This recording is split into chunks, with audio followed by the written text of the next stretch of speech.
इंसाफ को काम करने के लिए इस समय बहुत बड़ा समय है, क्योंकि हम देख रहे हैं इस समय खास करके हिंदुस्तान में, तो दुनिया के पैमाने पर भी, और खास करके हिंदुस्तान में इंसाफ के नाम पर निहायत नाइंसाफी हो रही है।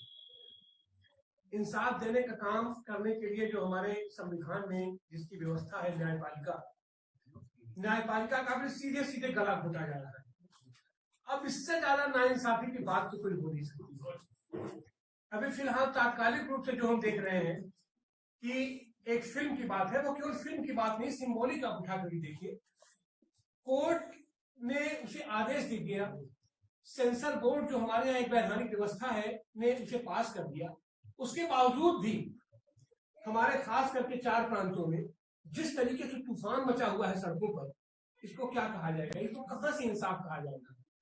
अगर हमारी सरकार उस हिंसा को रोक पाने में असफल है, तो सही माने में तो इस सरकार को तत्काल बर्खास्त कर दिया जाना चाहिए। कोर्ट ने आदेश दिया है, उसकी आदेश का पालन नहीं हो पा रहा है, तो सीधे सीधे कोर्ट की अवमानना है।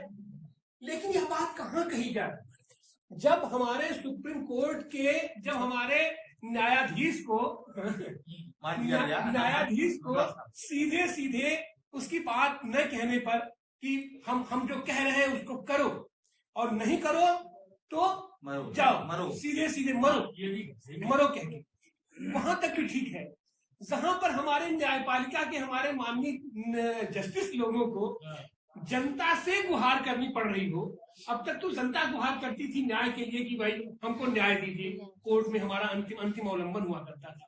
न्यायाधीश को जब हमारे जस्टिस लोगों को जनता के बीच आना पड़े कि हमारे साथ अन्याय हो रहा है, कुछ यहाँ गड़बड़ हो रहा है, ठीक नहीं है, ऐसी हालत में हमको लगता है कि अपने इंसाफ के इस प्लेटफॉर्म की बहुत जरूरत है। लेकिन हमारी भी अपनी सीमाएं हैं। जाहिर सी बात है, हम कोई आर्मी नहीं है।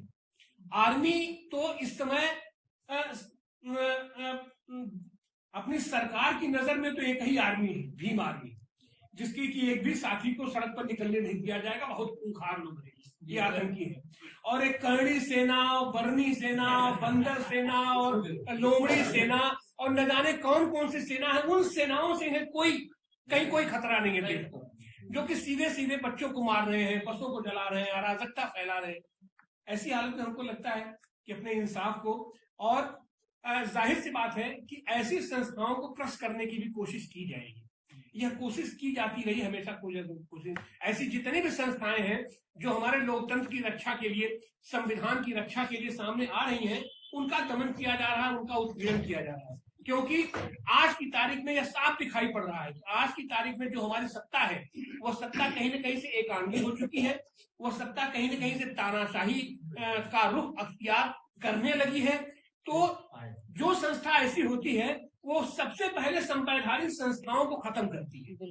तो उन संवैधानिक संस्थाओं को खत्म करने की जो पहली प्रक्रिया है, जो पहली सीढ़ी है, वो है हमारी विधायिका के चीजों को खत्म करना, हमारे संविधान पर सीधे सीधे हमला बोलना, हमारे जो न्यायपालिका है उस पर उसको खत्म करना।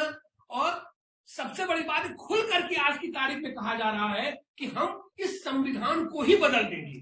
क्योंकि यह संविधान उनकी नजर में कहीं न कहीं से सबसे बड़ा बाधक बना हुआ है, वह जो करना चाह रहे हैं। तो ऐसी हालत में हमको लगता है कि हमारे इंसाफ के साथियों को देश के पैमाने पर मजबूती के साथ खड़ा होना होगा और इसके कार्य को विस्तार देना होगा।